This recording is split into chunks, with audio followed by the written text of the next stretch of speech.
to get there if you can, right? Yeah. I think the declaration is more chance than rain is the other thing here at the moment. So for the Australians, eyeing off a pretty solid run chase here.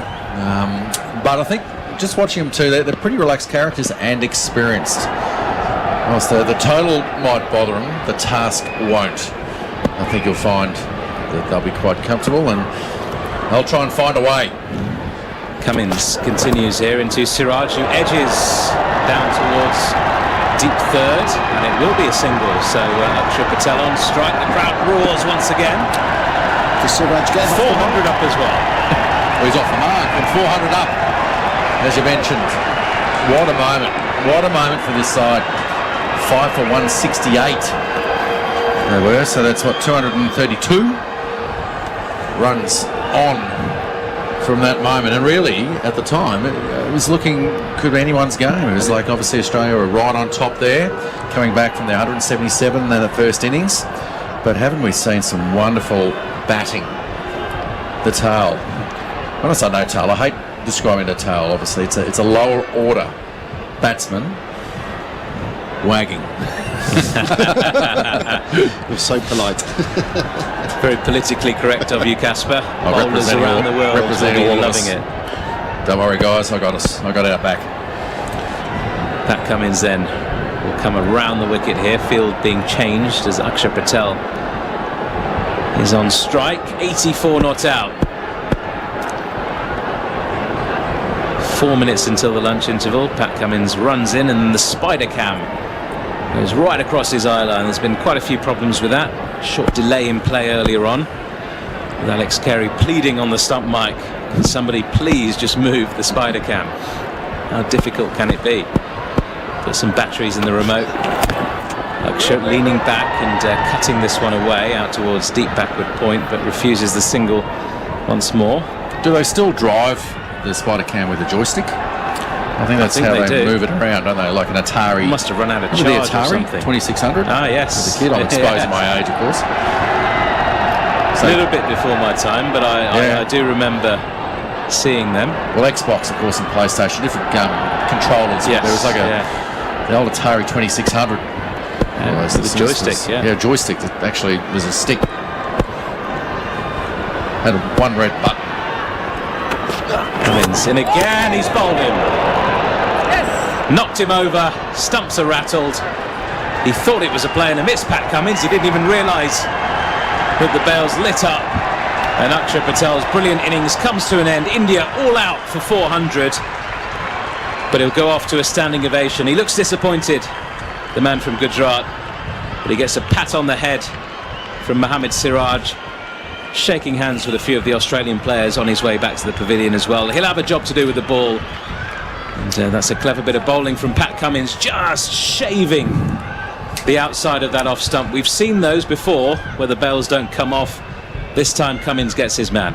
Well, that was well bowled there. The slower ball rolled his fingers down the outside of Pat Cummins, and even when he beat the bat, it sort of surprised him. His hands went up in frustration. Oh, he's only just missed it. But I think it could have been the MasterCard sticker on the stumps as sponsor. Just enough width there for the ball to collect it and just stop the bail off.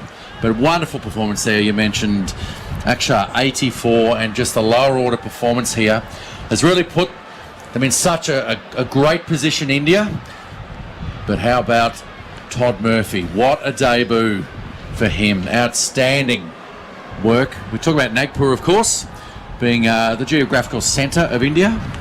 Well, I think for Todd Murphy and his family, this is the geographical centre of his world right now. Absolutely, yeah. Brilliant performance from Todd Murphy. Almost a lone figure at times out there. 47 overs, 12 maidens, 7 for 124 on debut. The other 3 wickets being taken by Nathan Lyon, who took 1 for 126 from his 49. Then Pat Cummins cleaning things up there, 2 for 78. 20.3 overs. Scott Ballin, it has to be said, bowled particularly well yesterday when those wickets were being taken. India slumped to 168 for 5. He was really applying pressure from one end, not allowing the batters to score, allowing the likes of Todd Murphy and Nathan Lyon to bowl in tandem from the other end. and that created that extra bit of pressure, and that's the reason why those wickets fell in a clump before India had that partnership between Jadeja and Akshar Patel overnight. They carried on this morning. Jadeja eventually out for 70, Akshar finishing on 84, and what a little cameo by Mohammad Shami as well. 37 from 47, 2 fours and 3 sixes, and of course top scorer Rohit Sharma yesterday with that brilliant 120. India 400 all out. Phil? 2 quick snippets from that morning session. Yeah, Todd Murphy, 7 for 124. Becomes the first Australian to take exactly 7 wickets in his first bowl in Test cricket. And Akshar Patel, 84. His previous Test best before today was 52.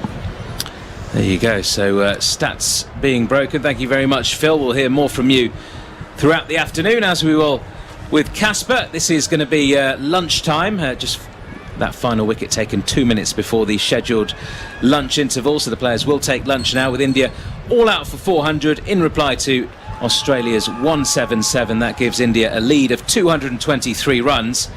That is exactly what Australia will need to make India bat again. Can they do it? We'll see after this lunch break. Do join us in around 35 minutes time.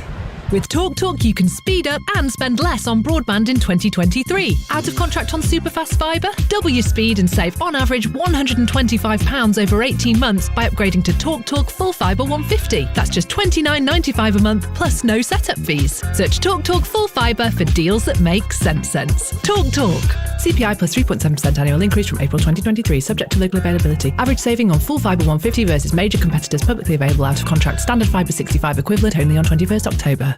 Get ready for Super Bowl 57 and dive into 888 Sport. It's made for the greatest show on turf. Place a bet builder on the Super Bowl, and if it loses, get money back as a free bet up to £20. 888 Sport. 18 plus. Minimum odds apply. For full terms and conditions, visit 888sport.com. BeGambleAware.org. Paint your walls a shade that'll get your neighbours staring. At Wickes, get Dulux Standard 2.5 litre coloured emulsion. Was £20, now £15. Be house proud with Wickes. Terms apply. Sign up to My McDonald's Rewards today, and you can earn 1 point for every penny you spend at McDonald's. So now every... Monday morning McCafe, anyone? Every... Oh, McNuggets. Thanks, babe. And every... Oi! Get your hands off my fries. ...is more rewarding. Download the McDonald's app now to sign up. 18 plus. Points only on menu items. Participating restaurants only via app. Serving times apply. Privacy statement and T's and C's apply. See mcdonalds.com. My mushroom stew? Fry some Tesco finest shiitake mushrooms. Add them to the veg, letting them soak up the caramelised flavours. Then add your fluffy dumplings, cover and simmer. Simple. Perfect if you've got your hands full. Like the new parents next door. Tesco finest shiitake mushrooms, hand-picked for a rich flavour. Now only £1.20 with your Tesco Club card or app. Food love stories. Brought to you by Tesco. Regular price £1.70. Majority of larger stores. Ends 19th of February. Club card or app required. Offer excludes Express. Some things leave you guessing. Like, why are yawns contagious? But not MailChimp.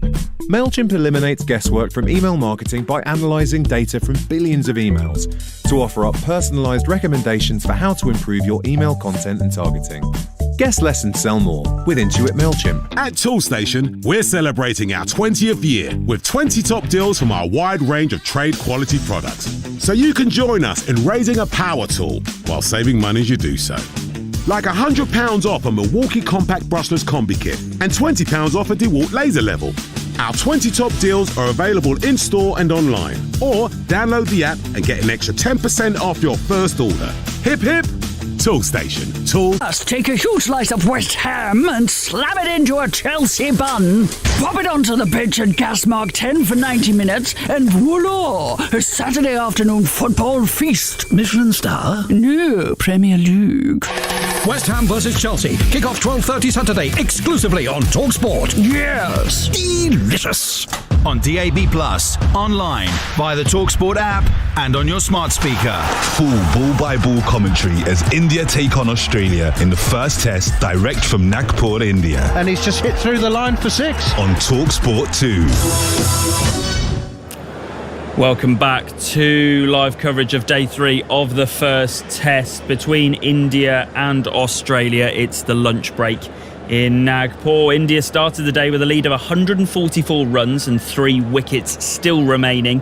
Australia desperately needed early wickets if they were to give themselves a chance in this test match, and they took one. Tom Murphy once again with his 6th wicket on debut, an absolute beauty which left Ravi Jadeja dumbfounded, and he departed for 70.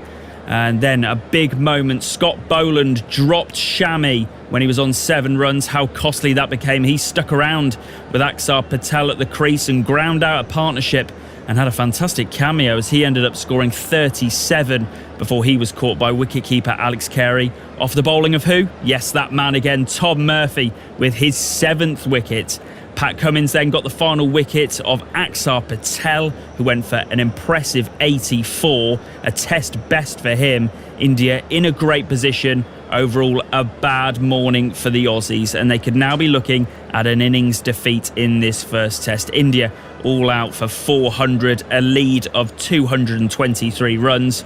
We'll rejoin our SEN radio commentary team out in Nagpur in around 30 minutes' time when Australia get their second innings underway. But for now let's bring you something a bit different on TalkSport 2. In June this year, a brand new T20 competition, Major League Cricket, will launch in the USA. The project is headed up by the England World Cup winner Liam Plunkett, and after the initial launch event in November, he caught up with our very own Neil Manthorpe and Steve Harmison to discuss what it's all about. I'm delighted to say we're joined live by Liam Plunkett from Philadelphia to talk about one of the burning subjects in world cricket at the moment, which is Major League Cricket. Now, I have to say that for 20 years at least that I can remember, there's been talk about cricket taking off in America. There have been many attempts in order to make that happen. This time, I get a real sense, Liam, that it is going to happen. Do you share that sense of optimism? Yeah, I think it's now or never with what's going behind the scenes and the money that's getting invested with the people that are investing. I feel like if it didn't work now, then it's not going to work going forward. But yeah, it's exciting, to be honest with you. Obviously, growing up in the UK and the cricket side of things, England's a great place for that. But you're always picking over the pond, looking at all the big NFL and Major League Baseball and NBA. America knows how to do it right when it comes to sport. So I hope we can jump on the back of that and follow suit in terms of the entertainment side. The structures that are getting put in place for Major League Cricket are also exciting. I was down in Dallas last weekend for the launch of Major League Cricket. The stadium's coming on. Hopefully that's going to be good to go early next year. And obviously we'll have the Major League comp that starts there. Liam, I've known you since you were 12, 13-year-old. You obviously the career you had, World Cup winner. But there was something significant happened around about sort of 2010, 11, where you met girlfriend and now wife, and that's what's dragged you across to America and getting things going. How excited are you, and what's the role for Liam Plunkett in Major League Cricket? Yeah, as you said, obviously meeting Amelia way back when, to think that I'd be playing cricket in America at all in 15 years' time, never mind the Major League kicking off, and I'm a big part of that. It's unbelievable, to be honest with you. In terms of the role, I think everyone at Major League Cricket, it's like a Swiss Army knife. I signed as a player, a coach, logistics, manager. I'm a bit of like a Duncan Fletcher, Phil Neal, Mike Vaughan. It's like, no, honestly, it's so exciting because there's so much to do here in terms of cricket. So my role is I can coach at the local academy, which is good for me because Philadelphia is home now. So it's nice to see that infrastructure getting built. And then apart from that, I'll do a couple, like maybe 10 to 15 hours work there. And then I'll get taken away with Major League if they've got some launches or some whatever they've got going on. But my main role is like a national development coach. So the infrastructure here is not quite ready yet. You got pockets of facilities which you can use. There's more getting built as we speak. So in the winter, when there's not much cricket on, I'll try and get the guys together and find the best facilities. So I'll be in charge of the Major League players. I think there's 40 to 50 guys. So how do we represent or recreate like a good training environment? There's one got built in Maryland. It just got built last week. So I managed to get 10 of the guys down there and did like a 3-day camp. So that's what they're craving. They're craving like good competition against guys like themselves, really. Because we're fortunate back home. We can rock up to Durham or wherever you were and have good net sessions, but that's quite hard to get here. So that's my main role right now. I can go on for a bit longer, but I'll probably run out of time. So just interesting when you said there, Duncan Fletcher, Phil Neal, and extras into one. You made their life hell as much as I made their life hell. What's the sort of standard of cricket like? And have you found any Liam Plunketts, Steve Harmisons, that from like the northeast of England? Is there any pockets like that in and around the States where you can tap into? I think that's right now is what we're trying to find out. We signed a lot of guys from overseas, so the T10 going on now, we've got a few of the guys over there playing, but they're guys who've come across from other like New Zealand or South Africa. So they're the guys that played probably 50 to 100 first-class games back home, so they're probably already established. They've took an opportunity to come across and start a new path. The years you got a lot of guys that are popping up now. When you go and watch under 15 to 17, there's not a lot of natural talent. But I think over here right now, I think it does stop at a certain age because a lot of them love cricket, come from India, Pakistan backgrounds. So the dads love cricket or the family loves cricket. So they'll teach them to a certain level and they'll be as good as anyone in the world at 13 years old here. But like, how do you get to the next step? So you need obviously people coming in, coaches coming in to give them that advice to show them like how we sort of got coached and how do we get to the high performance level. And I think that's what the step is here. They're missing that little bit. And obviously with what's coming on now with the academies popping up all over America, I think that'll develop in the next few years. Liam, it's a fascinating story. I mean, I've been trying to follow it, but there's so much information that I'm not clear about. So there was minor league cricket. Maybe you can give us some background on that. So some background. How many teams will there be? And the tournament will be played, I think, between 6 teams in July next year, the inaugural MLC. Yeah, 6 teams would be Dallas, San Francisco, Los Angeles, Washington, D.C., Seattle, and New York City. They're going to be the main guys, and a lot of them franchises will be taken over by IPL owners and other guys who have invested money. So that's obviously the big show, the glitz and the glamour. Underneath that, you have the minor league team. Off my head, when you said I'm not absolutely an expert, but there's like 25 minor league teams who play across the states in each regional division, a bit like the American sports is structured. So that was my first introduction last year, which was definitely entertaining, playing in some beautiful facilities and also not some beautiful facilities. So it was definitely an eye-opener. But the cricket's good. I mean, each year it gets better. The minor league teams have generally 4 or 5 first-class players. And then you have to play a U21, an under-21, and under-19, which is great for, obviously, youth development. And obviously next year, people come locals. I'll become a local in terms of I can play as a local for the minor league team. I'll run overseas as a local, and then you can bring in another 2 overseas. So each year it's going to get more stacked and the cricket's going to be better, which obviously helps USA cricket because the guys who are born here who can play for USA cricket are playing against better standard of opposition, which will obviously improve their game. So that's where the minor leagues are. It was a good competition this year. Next year, it'll obviously go ahead, but it's split. So we'll start that. I think we'll play the first round and then it'll get paused for the major league comp. And then we'll finish the playoffs in the final after the major league finishes in July 30th. There's a lot of, you talked about investment. I mean, there's such a proliferation of domestic T20 leagues around the world at the moment. Is there a place for this? And is there enough money to compete with the likes of the new tournaments that are starting in the UAE and South Africa and, well, everywhere, really? I think we're very lucky that we have got a built-in base in terms of people who've come across, in terms of your Indian families, the demographic from the subcontinent. There's always people involved in cricket. As you said, I've been coming across here for a very long time, and I didn't know cricket existed for the first 10 to 11 years. But then when I got introduced to it, and with the minor league, major league, it's everywhere, really. Every weekend that there's cricket going on. I'm sure the 120 teams plus, 130 teams plus in Philly. And I just think with the IPL owners putting their name behind it and the amount of money that's going behind it, and I think it will be successful, you need to get